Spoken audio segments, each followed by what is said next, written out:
Hello, hello, everybody. I'm Cory Thorell, and I am the host of Fear to Freedom, one story at a time. What if the very limitations you once believed to be true are, in fact, the stepping stones to your greatest breakthroughs? Imagine the possibilities as you let go of those old stories and step into the version of yourself that was always waiting to emerge. I am super excited today. My friend Catherine Catterson is with me.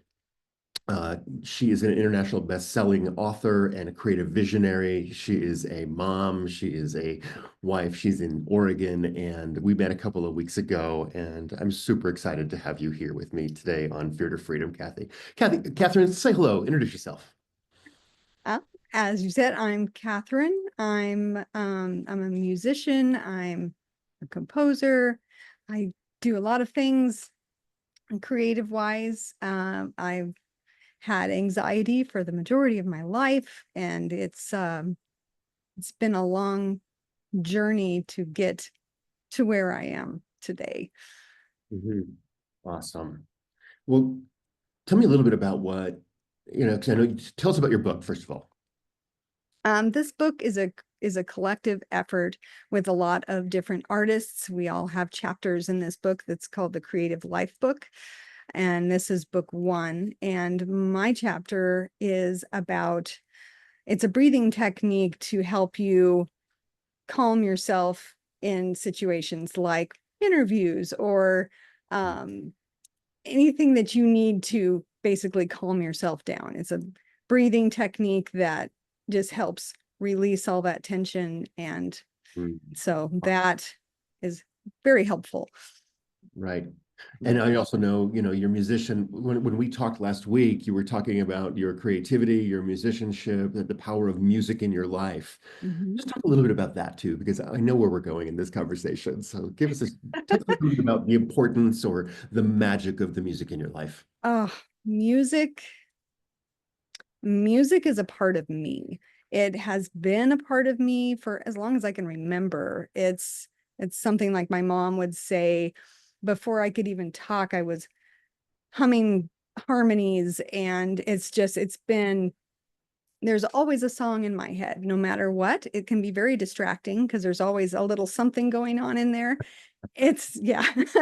Mm. It's been an integral part of my life. It's there when I'm happy, it's there when I'm sad, it's there when I'm fearful. It's always there, and it always makes me feel better. And it just music in general just makes me a better person. Yeah. Well, I think we all tap into the magic of music somewhere in our, Hmm. even if we're just on the radio or when it's our favorite music, our favorite song to make us feel better, Hmm. or the songs that we fell in love to, the songs that we were with our friends with, the power of classical music. That's one of Yes. my big triggers after a long career in ballet, Mm, classical music. This is that yes. thing. But okay, so then the other one I want to, is anxiety.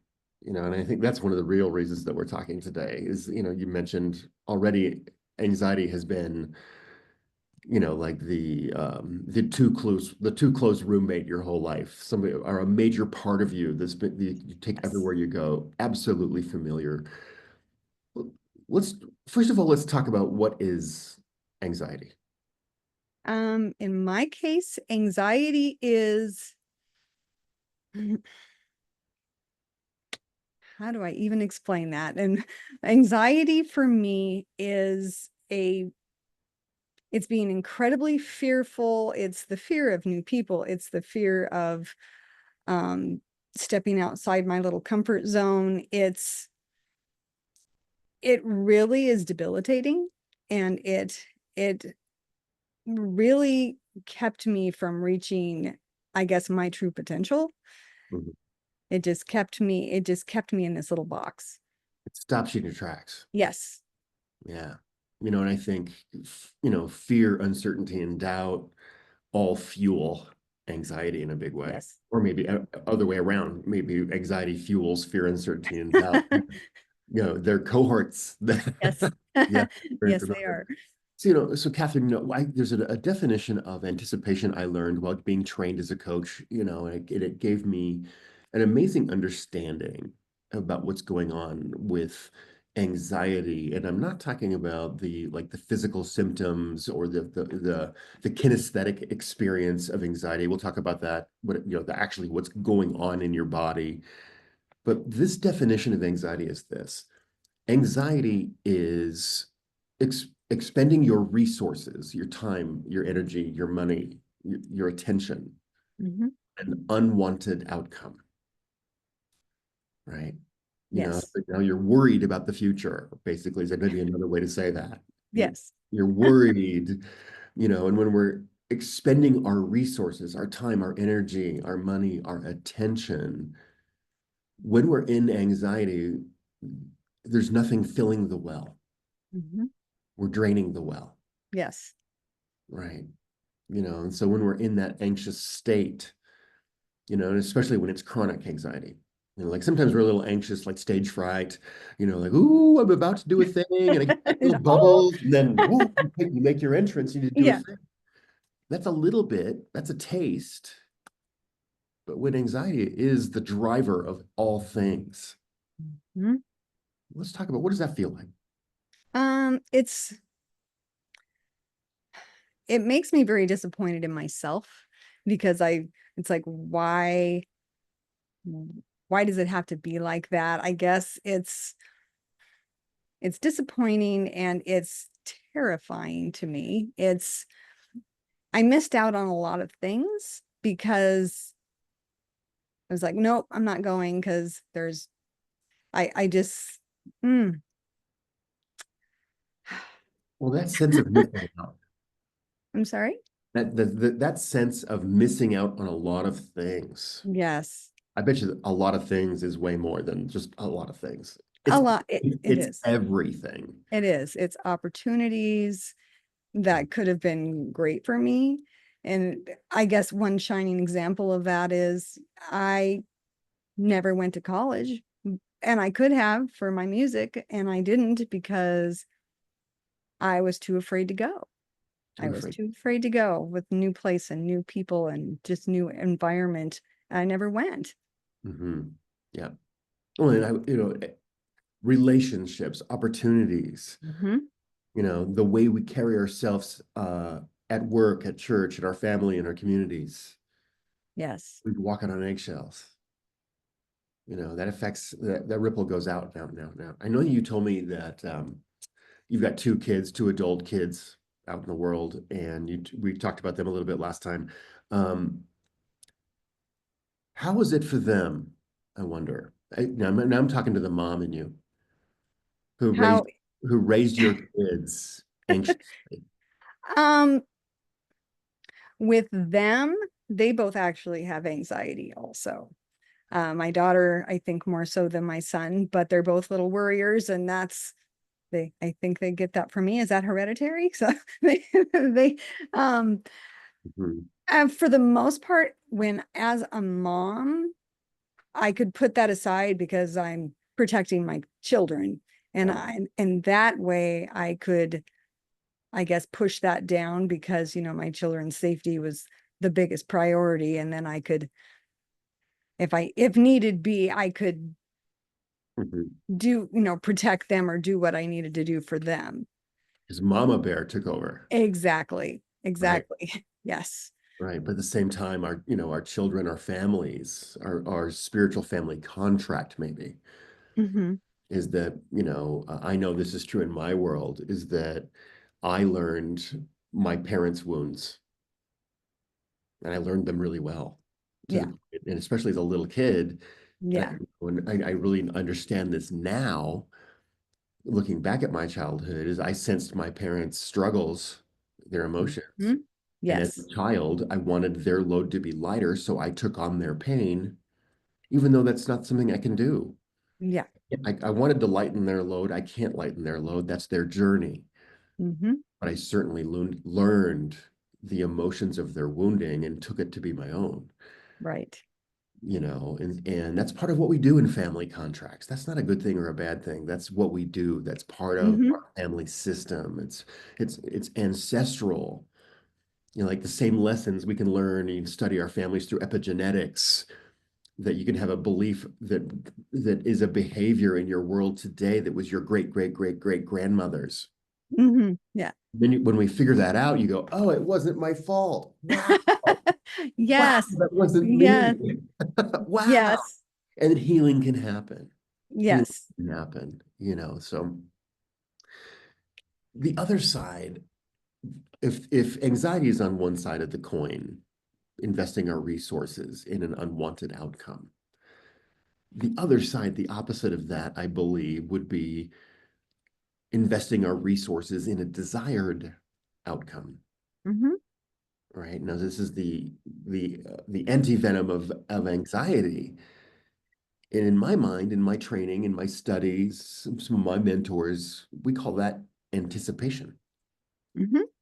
faith, anticipation, because when we're anticipating something, when we're speaking in the positive, we are moving towards something more powerfully than running away from something.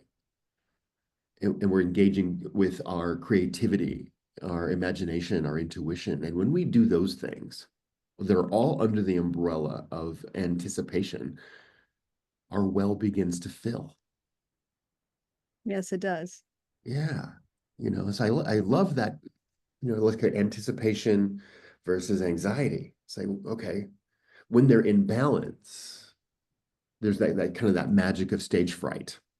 Okay, Yes. I've rehearsed, I'm prepared, I'm memorized, I'm confident, but I'm in the wings. You're just kind of like, ooh, here it comes. Do you know the term break a leg? Yes, You I've heard know, that. what does it mean? Oh, oh my gosh. Break a leg to me has always meant um, go out there and do your best, break a leg, and oh, to a Oh, point. Oh, I lost you there. There you're we still in. There we go. Keep go. going. um, just doing your best, and I guess to the point of breaking your leg or something. Well, you were almost there. Almost, almost. Yeah, because up until the point where you break a leg. Because what it means, like when you're looking at the theater, you're in the audience, and there's the stage, the picture frame of the stage, and on the side, the entrances have a series of curtains Yes. where there's entrances all the way upstage. Those are called legs. And so Oh, break a leg means you're standing off stage, and it's the moment before you enter. You break a leg, that means take your entrance. ah, It means okay. it means I step like into the that. light. Step into the Okay. light. I like that. Yeah. So there's that. So when anxiety and anticipation are balanced, because anxiety, I think, before it's crippling, before it's chronic, before it's out of control or out of balance, very much like fear, it makes us awake. Like fear, when we are afraid, if we're not in any immediate danger, it's amazing the information that we receive quickly. That's true. We get a download, you see things vividly, you hear ridiculous details, you smell, you taste, you feel, and maybe Yes. even a sixth sense, Hmm. an intuitive sense of what's happening, what do I need? I So agree with that. Yeah. yeah, so like, okay, there you are about to make your entrance. All of a sudden it's like, oh. So another way I like to say that is you step into the space in between. Mm. Like when you're an actor, it's the space between the words of the lines you memorized. When you're a musician, it's the space in between the notes. Yeah. And that's where the magic is. Yes. That's the art of the present moment, where you're awake enough, but you're also calm enough to make powerful decisions. Correct. Yeah. So let's go back in your life a little bit, Catherine. Let's go down in the well. Let's go down. Because you've got some success now. You've got your kids, you're a musician, you got a book out, you've got some confidence, you've got some personal success, you've got some emotional intelligence, and you're standing strongly in your own 2 feet. Yes. But it wasn't always like that. No. Let's go back to that place. Because I know there's a lot of people in our audience out there who tune into a show like this and think, that's all pretty fine and good, but how in the hell can I ever, what are you even talking about? You know, Oh, um, for me, there was a lot of things that fear, I guess, took over and made, I don't want to say it made me, but it made my decisions. I choose not to do this because that's just too much for me. I I missed out on a lot of opportunities. did it Uh, feel like a choice? Like I choose not to do it? it didn't feel like a choice. Yeah, It didn't feel like a choice. It was just, oh, I can't do that. yeah. That's too, it's too terrifying, whether it was um being invited to, you know, play in a band, or um giving a talk somewhere, you know, something like that. There was a lot of things that I wish I would have done, but I just didn't feel I could. And a lot of that started to change when my beloved high school band teacher, who was my complete influential, everybody has that one influential teacher that really made an impact on them. And this was my teacher. And I'm actually friends with his daughter. Um, and when he passed away, she asked me if I would talk, you know, at his memorial. Mhm. And my Yeah. instant response was, oh, I don't think I can do that. And as I sat there for a couple days and really, really thought about it, and I'm like, if I don't, I'm going to regret that for forever, you know, not giving this man his due for being an integral part of the musician that I am. And so I reluctantly said, you know what, I'm going to do it. I will do it. And I'm really glad I did, because I feel like that was a turning point for me. Mhm. And I guess Okay, having let's courage. jump into that. Let's Okay. jump into it right there because Okay. anxiety stopping you, the regret. Let's just Mm-hmm. take a step back. We'll come back to this in a second. The regret of all Mm-hmm. the things that you could have or would have or wished you could have, or and I could that goes through so many layers. Our It does. childhood, our crazy, wild, hormone-filled teenage years that are hard enough all by themselves. Yes. Yeah. Oh, yes.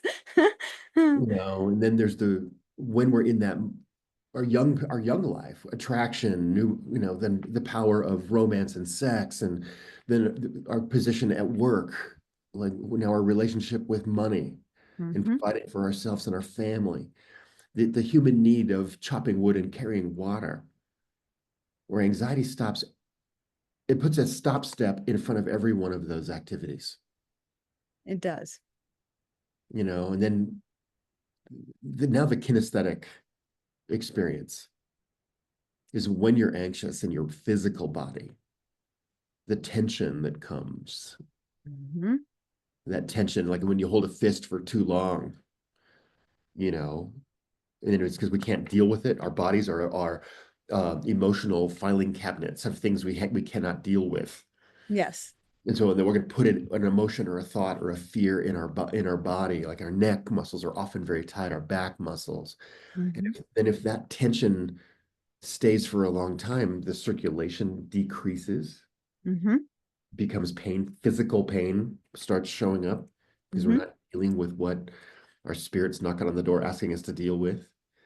And then when that happens, and then that's an invitation for disease. And of course, the longer we stay there, the worse it becomes. Our spirit knocking louder and louder and louder, saying, these are lessons to learn, Yes. lessons to learn. So that crippling agent. And then, of course, look at the regret that comes from the tool of comparison. Mm-hmm. Like, I can look, they're doing what I wish I could do. I can't do it. They're doing the thing I would love to do, but I can't even find Yes, the bridge, let alone cross the bridge. I've said that. Yeah. But let's talk about comparison.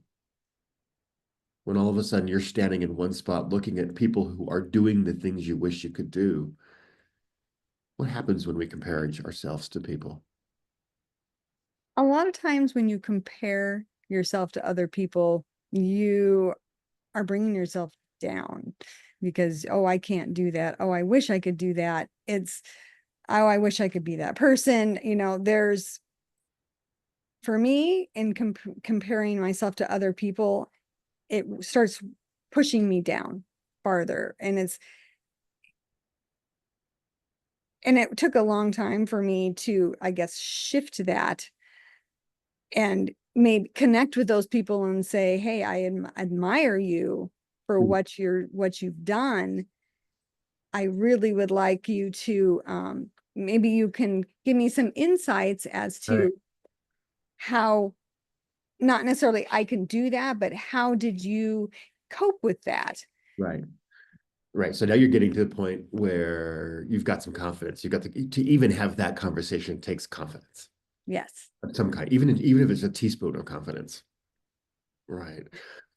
No, so this is what this is making me think of, Catherine, is the difference between trick questions and lofty questions. Do you know what I'm talking about? Explain. So trick questions, comparison. How come Hmm. they have it and I don't? Mm, Right? Why don't I have it? You know, right. these are the language of comparison is, oh, I'm not good enough. They have it, I don't. Why don't I have it and they do? Right. There must be something wrong with me. Mm, hmm. What's wrong with me? Oh my God. I know what do I need to fix? What do I need to fix in order to be happy? Yeah. Now I'm going to look for problems. And now because I'm now looking for problems, There's more find, problems. I find problems. Yes. Yes. And then I'm even more anxious and fearful because now I have even more problems, right? Yes. And it doesn't just, that does, it not only helps in a bad way your anxiety, but it also starts, you know, in general, I mean, it starts in depression, it starts, every part of it just starts pushing down, in your, it's, Right. mm, it's a horrible So that, place to be. and that's why that's why it's the trick question. Yeah. You're setting yourself up for failure. You're setting yourself Yes. up for more of what you're having. And I really believe that we manifest what we think about. Literally, I I agree. Yes. exactly what you're thinking. Yes. So are you more powerfully running away than running to? Are you aware of what's wrong way more powerfully than what's right? Because that's what you're making more of, no matter what you desire. So when Right. we're asking the trick questions of comparison that reinforce this idea that we are broken and we have to fix ourselves. Now, this is a tender issue. What if there's nothing? What if you're not broken? What if you're doing it right? It's just a matter of changing your perspective. Hmm. Like I'm super Exactly. aware of all the things I cannot stand or that I'm afraid of, which means you're making more of the things you cannot stand or you're afraid of. Yes. My gosh. But I want to say it again. What if you're not broken? What if there's nothing to fix before you can start to be happy? What if we can rearrange your priority list from I'm broken, I have to fix myself, I don't deserve it, I'm not capable, I'm not worthy, I'm not enough, I don't get to, I don't belong, I'm not perfect. Because those are the self-sabotaging identities that Hmm. start to take our lives over when we ask the trick questions. That's true. Those are the justifications we make to say, I'm broken. If I have to fix myself, how do I fix myself? What's wrong? Oh, I must not be capable. I must not be worthy. I must not belong. I must not be capable. I must not be enough. Mm, And then all of a sudden you start seeing the world through that perspective as true. And if you see yes. the world starting from that place, that's the world you create. Is this Yeah. resonating in your story? Oh, it is very much resonating in my story. And That's the beauty of him being imperfect, isn't it though? Because that's what makes everybody unique. And that's why so many people can do more or less the same things, have the same kind of career, but be completely different because there's no one in this world is perfect. Well, and two people in the same job with the same career, the same annual salary, and one of those people becomes a millionaire and the other person is always paycheck to paycheck, Yeah. even though they're in the same ecology, but they're not in the same mindset. Yep. Right. So the lofty Exactly. questions then, because Yes. you started to get into the lofty questions a minute ago when you were looking at your mentors and heroes or the people doing the things that you wanted to do for yourself or Mm-hmm. learn the skills that you were curious about. Our mentors, our heroes, and our teachers. Now the trick questions, how come they have it and I don't? How come they can do it and I can't? That's a separator. Yes. But the lofty question is, oh, that's so cool. How can I learn to do that? Yes. How can I learn to do that? How can I ask them to be my mentor and my teacher? How can I sit at the feet of my heroes and learn from the masters? Yes. And just right there, just asking a little bit different question as opposed to running away from or running toward, or how can't I to how can I? Yes. The energy is significantly different in just rearranging the negative to the positive from how why can't I to how can I? I agree.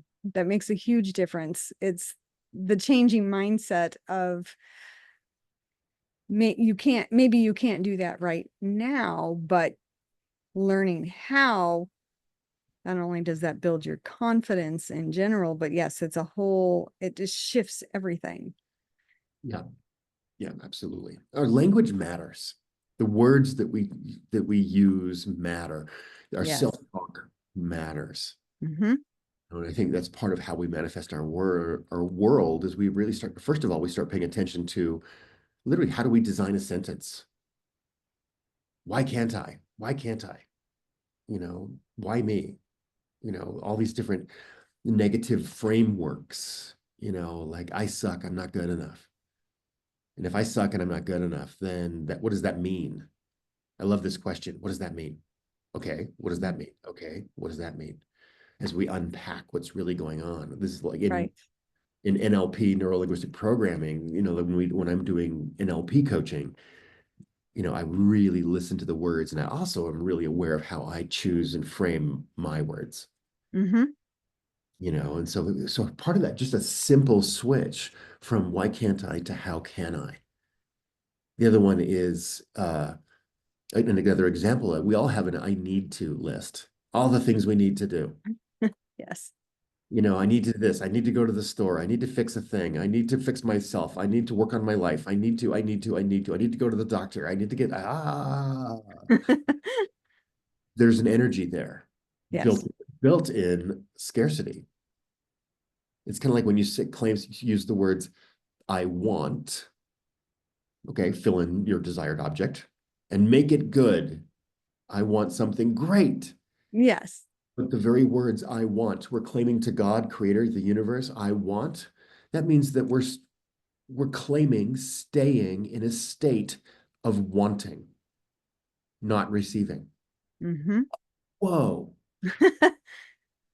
How many times and the need is like, okay, now I need to mow the lawn. I need to do the dishes. I need to clean the toilet. I need to chop the wood and carry the water. I need to take the car in. I need to do the chores. I need to. And then there's something that comes up that really touches your heart and your spirit. Like, oh, I need to, I know I need to take that class. I know that if I took that workshop, things would get better. Well, you just put something sacred and delicious inside your, oh my God, I need to, my list. You just dump it in the bucket with Right. all the other stuff. Yeah. But what if we switchcraft? That's one of my coined words that I use, switchcraft. I need Switchcraft. to, I get to. Mm. I Yes. don't, we don't need to do anything. No. But all the stuff on your need to list, that is never going to happen. It's just not. Right. Be honest. So much of that bullshit, we're not doing it. Yeah.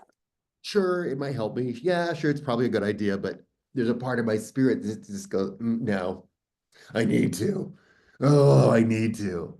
Yes. Then we switch it to, I get to. I get to.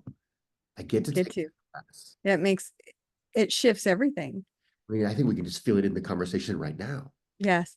And then this is an example of a way mindset or toward I need to. Oh, that thing. I'm aware of what, oh, I have to, I don't want to, Right. oh my gosh. My spirit just a lot lit up a little bit. Yeah. All of a sudden I stood up a little bit taller. Hmm. All of a sudden a little bit of healing salve entered my reality. Yes. I get to. Oh my God, I get to. I get to. I get to. I I get to. I get get to. I to. get to. I get to. And then what is what now this is the anticipation piece, right? Where this is why our well fills when we anticipate the things that we desire, because we're imagining them coming closer. It's like there's a call that my favorite band is coming and I'm so excited and my friends are coming and it's 2 months away and we just got tickets. Oh, Oh. oh, it's gonna be so great. It's gonna be so great. It's gonna be so great. Oh. It's that energy. Yes. And then not only does your well fill, but then the 500 buckets outside your well fill too. Hmm. And then those are the buckets that we give away, as opposed to drain our own well just to survive. And Yeah. I love this so much. I mean, and every time, I've been teaching this for a long time. But I'm a tender warrior hearted too. My pain hurts. I get duped. I screw myself. I get scared. I do all of that. I'm human too. Yeah. God, even then, because every time that we grow and heal and we conquer a set of problems or issues, another set is released. We, we were given an opportunity, lessons to learn, and we learn them. We climb above them. Lisa Nichols, the famous motivational speaker and coach, she has a quote, I climbed out of my story and now Mm. I'm standing on top of my story and I'm putting my hand out for the next one who's ready. Mm. And Love when I'm that. standing at that next level of my story and I want it, oh my gosh, it happened to me. Amazing. And now I want to help you. Mm. At that same moment, we're also issued our next round of challenges. Yes. We've graduated into the next round of challenges. We're leveling up. Yeah. Yeah. Because I don't think healing is ever a destination. No. Like the day we're healed, the clouds don't part, the angels don't sing, you know, because we heal every day. Yes. Healing is a choice. Healing is an awareness. Healing is a perspective. Healing is a lofty question of how can I? How can I? Mm. I love that. So in your journey, music, I know, has been a major saving grace, especially in the dark times. Yes. I think that's what struck me the first time that we talked, and it makes me think of the two highest forms of prayer. Do you know this? Mm-mm. The first, the first and the highest form of prayer, cross-culturally. I do a lot of studies like indigenous cultural anthropology. I've done a Mm. lot of study in my world about this. The highest form of prayer across religions and spiritualities and continents and ages is song. Mm. Because no two people have the same vibrational signature. Correct. Kind of like eyes or fingerprints. We are absolutely unique in this way. And when we are singing, we are vibrating. We are putting our vibration out into the universe. And so when we are adding music or song or melody to the things that we are claiming with our words and our song and our sound and our vibration, this is the highest form of prayer. This is why gospel music has such power. That's why Mm. so many of the churches in our world, across the world, have choirs and music in their ceremonies. And Right. music has Yes. always been a piece of that because one, it feels good, it'll calm the people. Yes. Also, it's an inspiration. So when Yes. you are the one praying with your voice, Yes. may not be a trained melodical song, but you are in vibration talking to source. That's a prayer. Yes. That's a prayer. Mm. That's the highest form of prayer. The second highest form of prayer is dance or movement, Mm.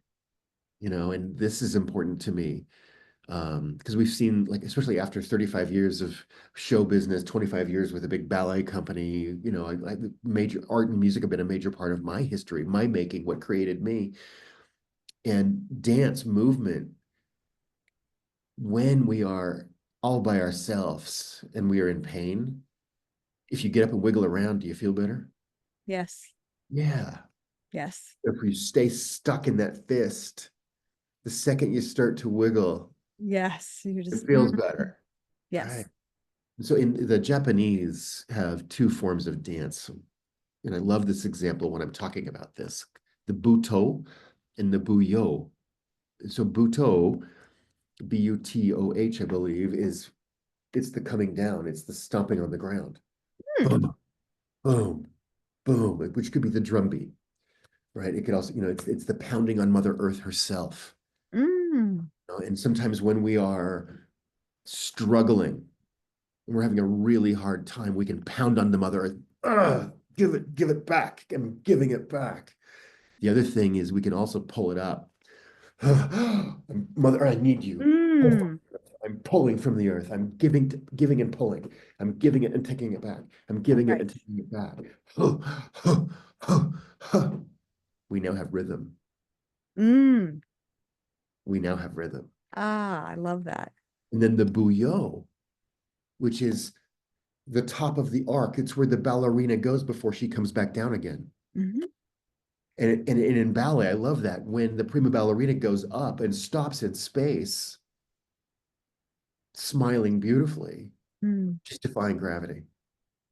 She's in that magic spot of aha. She's in the loftiness. Get Mm. breath away. Yes. So that if we can hit the earth and then boom, boom. Ah, What are we doing now? Breath work. look at that. Right. Ah, Two highest forms of prayer: song, movement, and breath. It all goes together. it And does. when we do those things, we slay the dragon. We circle the dragon with all of our tools one at a time. One tool and one dragon is really overwhelming. I'm anxious and there's a dragon. Right. But if I'm anxious and I put a thought in my head, okay, I'm aware that song is a vibration that puts my energy into the world so that I can ask for what I need. I can wiggle and move, which means I'm breathing, which means I'm alive. How's your toolkit now facing your Mm. dragon? You've got a much bigger toolkit. Yeah, right. So Kathy, where are you in your world now? Because I know that writing your book was a challenge. You had an Yes. opportunity. Oh my gosh, that might be the thing, but do I get to? Do I get to? Oh my God, I get to. Oh my God, I I'm get to. I'm, I'm doing it. I'm doing it. I did it. And then, Best feeling. right. And then you got the gift of confidence. And when you got that little dose of confidence, because in a book, you're a shared author in a book like that. Awesome. Yes. But you went from not being an author to being an internationally best-selling author. Yes. And then all of a sudden you walk in these new shoes, you walk in this new jacket. You're presenting yourself to the world as international best-selling author, Catherine Catterson. Audience goes wild. Wow! Right? And I'm talking about your voice inside of you, Yes. you being your own number one fan. Ah, it's the best feeling. It And it really changes everything. like what? What changed? Ah, just I guess that international best-selling author, it makes me stand taller. It makes me courageous. Yeah. It makes me step out. I get to do all these things. I get to talk on a podcast. I get to build a website for my music. I get to all these things I get to do. It has changed my perspective on so many things. Just that little, well, it wasn't a little thing, but that makes it makes me a better makes me feel so much better about myself. It's okay now as an artist, musician, photographer, artist, because I know that these are some of the tools in your toolkit. Mhm. Way that your creativity moves through you, the way that your creativity moves you to move others. Mm. Before, how easy was it to show people your art and craft? It wasn't. I'm outside of my family and a few close friends. Nobody really saw the photography. Nobody heard the music. Yep. It was I was too afraid of what they would think about it, and too, I wanted to stay small. I didn't want the attention, I guess. I Mhm. don't want that spotlight on me because that means the spotlight's on me. And that made me very scared. It scared me a lot. Yeah. And now? And now I can't wait to share, new music. Um, trying to, I put it out on YouTube, put it on my social media, put it on my website. It's everybody come listen to this because it's awesome. It's look look at this amazing thing. And not only it's not necessarily look what I did, but it's it's something that it makes you feel good. I mean, just to listen to it in general. And I want other people to feel that. I want other people to feel that. Yeah. So you're not just a musician, you're a composer. Yes. And that says a lot. Mm, That says a lot. You're not just playing the chords and learning melodies and and doing covers and those kinds of things, which is all awesome, super cool stuff. But as a composer, you're inventing something that wasn't here before. yes. Talk about that. Yes. All my songs start with an emotion, and I just sit down at my piano and I just start playing, and whatever comes out, it's not generally planned. It's just whatever comes out with what I'm feeling, and then I it just goes, and it forms itself. And Mhm. yes, there's a little tweak here, a little, edit here to condense it, because usually I play for about 20 minutes to a half an hour. And but it's all what I'm feeling. And that it just I want other people to feel that. Yeah. I guess one of the reasons I was asking about the composer piece, about when music moves through you, Mhm. you're tapping into source, you're tapping into intuition, you're tapping into spirit, you're tapping into something much greater than we are. Am I right? Yes. Which is medicine. It is. That's Nothing heals me like music. once again prayer. Yes. There it is. Yep. That's your highest form of prayer. So that I have a lot of friends of mine who, especially one of my, she's my, her name is Evelyn. She's one of my best friend's mom. And years ago, we all lived together. I lived with their family, in my Mm. 20s, 30s. We had this kind of big old, it was an old Mormon polygamist house that a bunch of hippies moved into to have a commune. But Evelyn had a piano. Mm. And she, at night, would just sit down and play, kind of like what you're talking about, and she could never play the same thing twice, but every single night she would just channel that beautiful, beautiful music. I love that.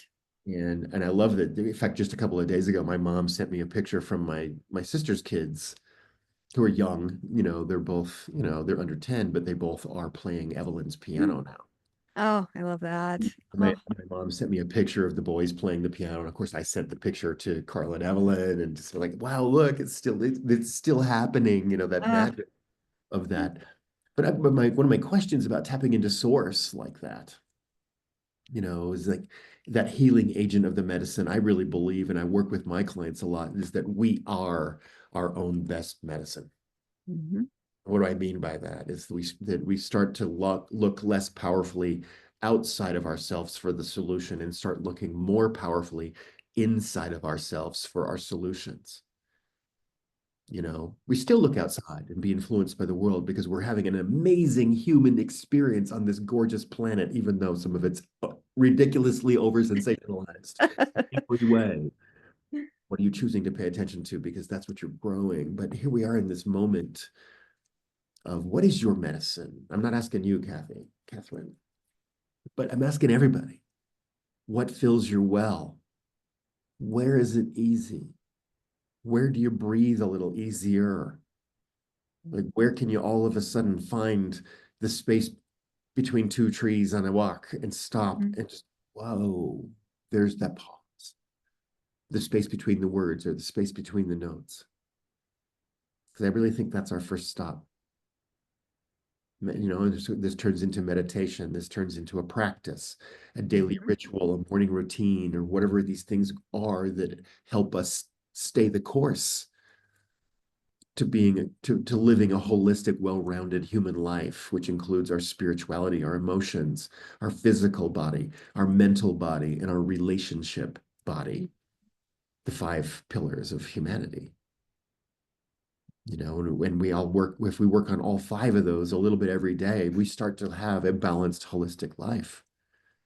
No matter how frightened you are, no matter how many struggles are on your plate. Mhm. Because I really believe that we're never giving anything that we cannot handle. It may feel that way. It may feel that way, It may, yes. but I really believe spirit, creator, or even our own unconscious mind is not going to give us anything that we're not ready to do, which means we're being protected. Yes. We're safe. Mhm. We're being we're being cared for from a greater source. And I really believe that to be true. And so I wanted to say a few of those things out loud, especially here in this podcast forum with people out in the world that may stumble across you and I in this conversation one day. And maybe they're going to find themselves in our story a little bit. Yes. Say, oh, wow, how do I get me a dose of that medicine? Right. Where do I start? How can I jump from the I need to the I get to? How can I put myself first in such a way that my anxiety calms down enough that I could actually start anticipating something? How do I anticipate something if I can't even find anything to anticipate about? Wow, we've all been there. Mm. We've all Mm. been there, which means we've got dream work to do. Yes. We've got dream work to do. I think one of the most important things that we could ever do is to daydream about our future. Mm. And we live in a culture and a time where not just us, but our parents and our grandparents were literally taught not to daydream. How many times have we heard, don't daydream, focus? Yeah. What? What? What's that even mean? From here, I can laugh at that and say, wait a second. There is no Yeah.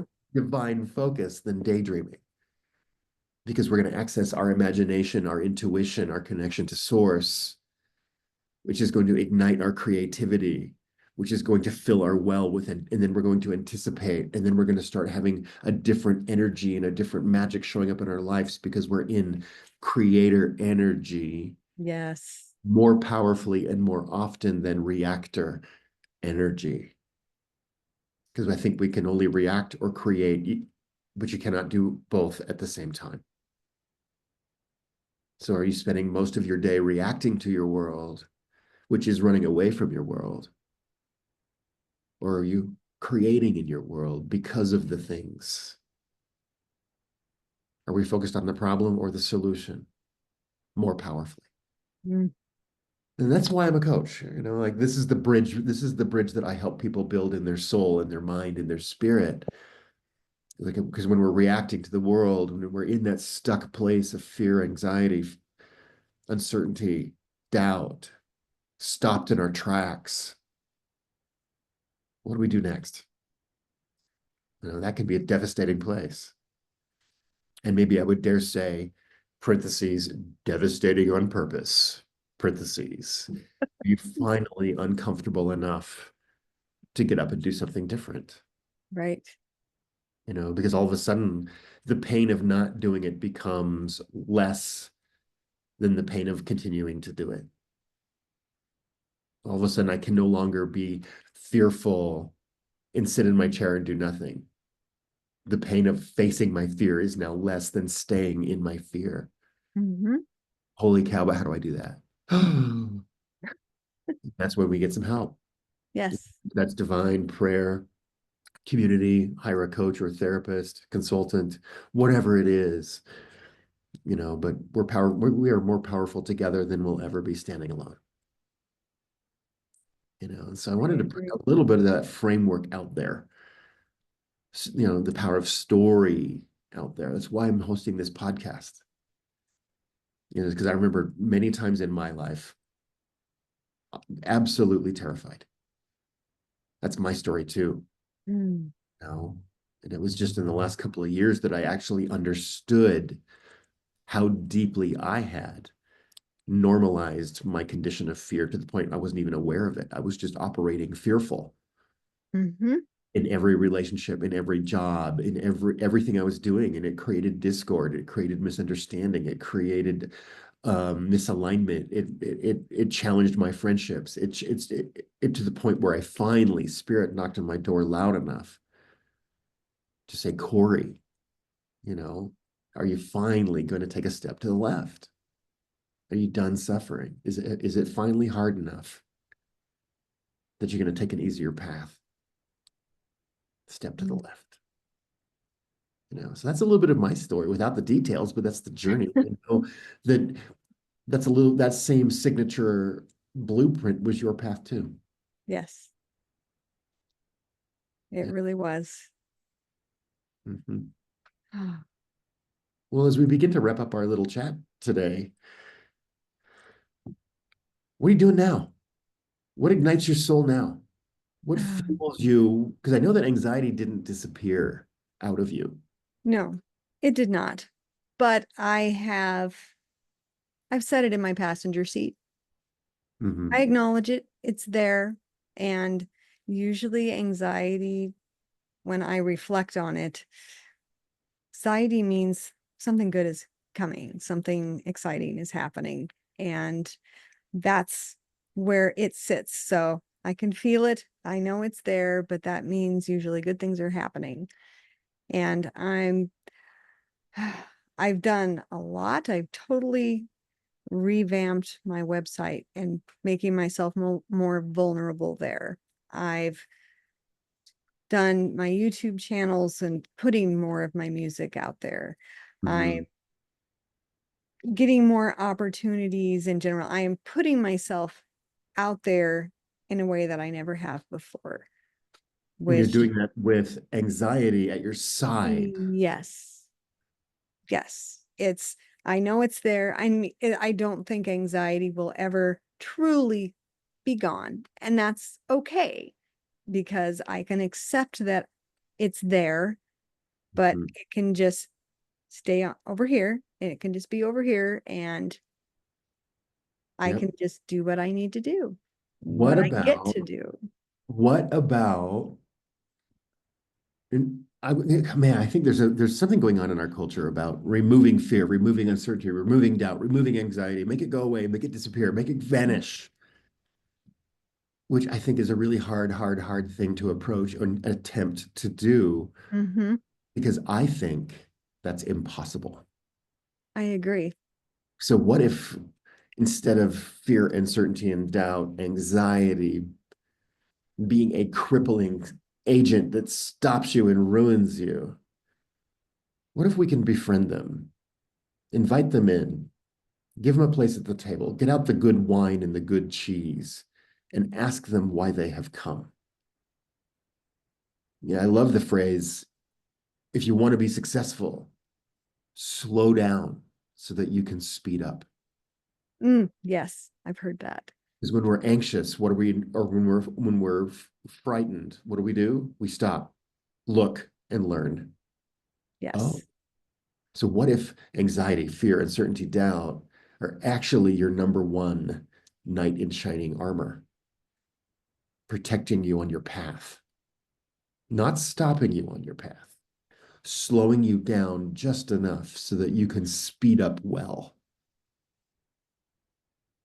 Because when we look at emotional intelligence, and there's a lot of really beautiful research right now about how your EQ, your emotional intelligence, is actually significantly more powerful and important and influencing than your IQ, your intelligence. So what if in your emotional toolbox, fear, anxiety, all of these things have a place right next to the tools of happiness and joy and gratitude and appreciation? What if we Mhm. could stop turning a screw with a hammer, realizing we've had the screwdriver the whole time? And then we can oil our tools, clean our tools, sharpen our tools, and actually put them back in the box, and so that they are ready for the next time, Yes. the next time we expand, the next time we graduate to the next level of challenges, that those tools are at the ready. They're in our tool belt. But I think trying to remove fear, uncertainty, or the darker emotions, to remove them from our universe, is a failing act. And then when we fail again, it reinforces our failure and reinforces the trick questions of, I must be broken. I failed. I sucked. I tried. I failed. I sucked. I tried. I failed. I sucked. Oscillating in that loop for how long? Mm, How many years, if not decades, or maybe lifetimes, did we get stuck in that loop? yeah, Not right or wrong. It's just what we came here to learn.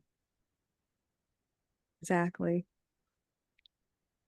Well, Catherine, as we start to wrap up our chat today, and if you were to out there knowing that somebody was sitting in the shoes you were sitting in, anxious and fear and stopped and afraid and aware of this amazing world and not allowing yourself to have any for whatever reason, what would you speak to somebody who's really having a hard time right now? What would you say to them? Mm.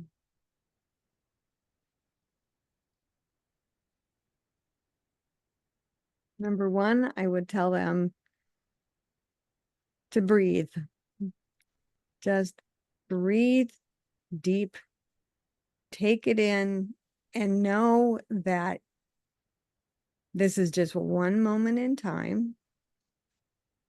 And this moment, A, does not define you.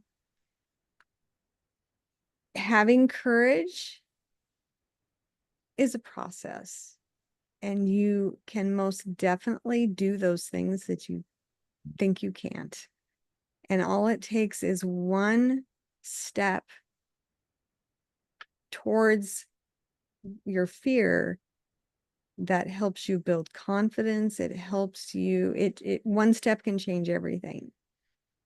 And sometimes it feels impossible, but it's really not. All right. Well, Kathy, thanks for sharing your journey with me. Mm. Thanks for a couple of phone calls getting ready for this interview today. I feel like I've made a friend with you. I love that very much. Yeah. Tell people how they can find you.